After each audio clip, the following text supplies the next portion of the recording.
My parents threw me out with a garbage bag after wrongly blaming me for my brother's drunk driving crash. And now, years later, they're asking to move into my home because they're struggling and have nowhere else to turn. I never imagined they'd contact me again after what they did. Yet here we are.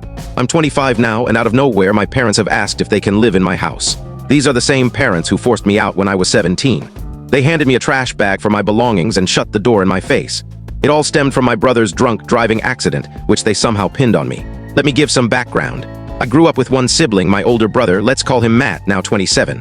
Matt was always the favorite, the one who could do no wrong in my parents' eyes. If he got in trouble at school, they'd find a way to point the finger at me for causing a distraction. If something broke at home, I was blamed, even if I wasn't involved. That was my childhood. Matt was the golden child, and I was the fall guy. Despite this, I tried to stay out of trouble and keep the peace. By my teens, I mostly kept to myself or hung out at friends' houses to avoid the constant favoritism. I thought I'd escape the drama when I turned 18 and could leave on my own terms. But I never got that chance because I was kicked out at 17. Here's how it happened. One night during my junior year of high school, Matt was in a bad car accident. He'd been partying with friends and decided to drive home drunk. I wasn't there. I was at home studying for a test. Matt lost control, crashing into a fence and a parked car. Thankfully, he survived, and no one else was seriously hurt. The parked car was empty, but his vehicle was wrecked, and he ended up in the hospital with a broken arm and a concussion. My parents rushed to the hospital after getting the call. My aunt, my mom's sister, phoned our house to tell me what happened. When I reached the hospital waiting area, my parents were frantic and furious. But to my shock, their anger was aimed at me, not Matt. The moment my dad saw me, he started yelling that I caused the crash. I was stunned and asked what he meant. Matt was the one who chose to drink and drive. I wasn't even there. My mom was crying and wouldn't look at me. My dad kept shouting that I must have done something to upset Matt earlier that day, pushing him to go out drinking.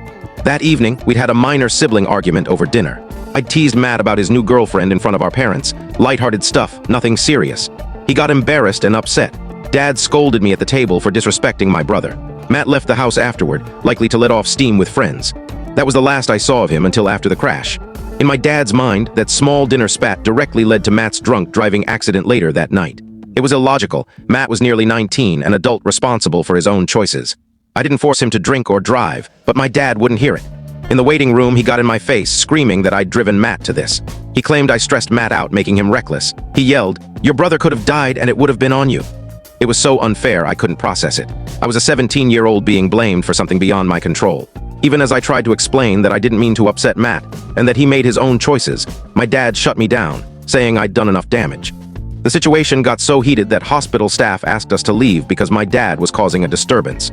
I left with my parents. I can't tell you the full story in short. To watch the full story, click the related link below.